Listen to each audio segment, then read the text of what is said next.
Now we're going to talk about maintaining the aquarium. The key to maintaining the aquarium is doing small things regularly, not leaving it a period of time and then expecting to overhaul it when it looks bad. It's really important that you understand the daily, weekly and monthly maintenance routines for your aquarium, because the results you get in your aquarium and the results you get in your logbook when you check your water parameters are really going to be governed by what it is you're doing to your aquarium to create those results. So if you're not getting the results that you're really after, you really need to go back and look at what it is you're doing to your aquarium and check your general husbandry procedures to make sure that that is getting you the results that you need.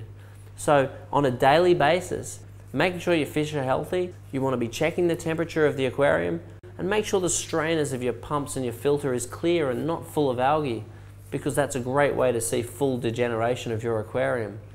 On a weekly basis, you need to be cleaning your pre-filters, you need to be cleaning your protein skimmers, you need to make sure your glass is clean, make sure the lids of your aquarium is clean, check your general water quality, check the coral positioning. If you have a reef aquarium, make sure the corals are not stinging each other and that they're in a good position, and check the general health of your aquarium and do a fish count, because there's nothing worse than missing one of your fish and finding that it's dead in the rocks and it's polluting the aquarium.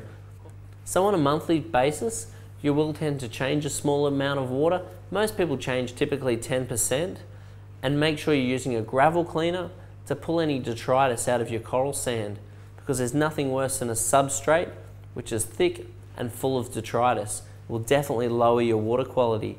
And if you do need to clean your coral sand for whatever reason, try to clean it in tank water to maintain that bacteria which is in the water. Also, the biomaterial needs to be clean and clear as well. Make sure they're not full of gunk, otherwise you will promote the wrong types of bacteria and generally lower the efficiency of the filter. So clean your biological materials in tank water. You'll hear us often reference the word detritus, and what we mean by that is basically solid waste. So anything that can be solidly removed from the aquarium, not just ammonia or other organic wastes which are in the water itself. You need to understand the filtration that you have and what effects that filter has on the water quality of the aquarium. So what you're trying to do is pass the water past a biological medium, so the biological medium can be growing bacteria, and pass the water via a mechanical filter which can take any detritus out of the water. How effective the biological filter is governed by how much capacity there is for biological filtration and what the medium you use for your biological filtration. So some mediums can't house much bacteria, other mediums house a lot of bacteria, which is breaking high level waste down into lower level waste and hopefully into nitrogen gas. So the more capacity you've got to grow bacteria, the more waste the filter can break down, and make sure that not too much detritus clogs up the filter. Other filters such as protein skimmers, the more regularly they're cleaned, the more effective they are. Now, fatty acids form on the inside of the spout, and one of the main things you're doing when you're cleaning is to clean the fatty acids out of the inside of the colander. Oh well, this one's definitely too dirty. It's really important that as soon as the filterable starts to go even a light brown, you really want to throw it away, because that means it's trapped its detritus. So therefore, the quicker you get that detritus out of the aquarium, the better water quality you'll have. In this case, you can really see the amount of gunk that this filter has caught, and you can see the nice clean water getting circled past that gunk, which has by no means any beneficial effects on the aquarium itself. So cleaning the filter way before it gets to this stage is really important.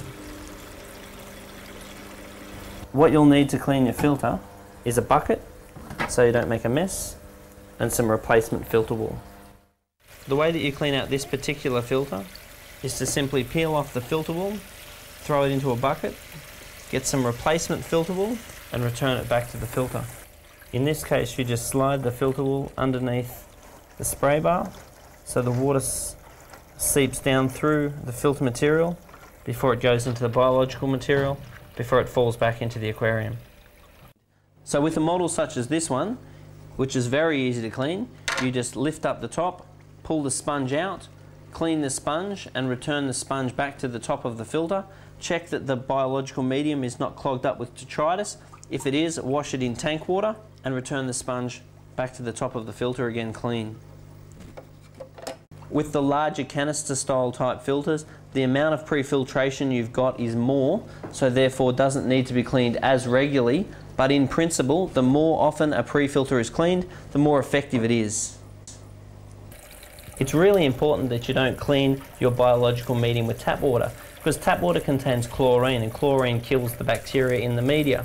And if there's no bacteria in the media, there's nothing to break down the fish's waste, which becomes toxic and will often kill the fish.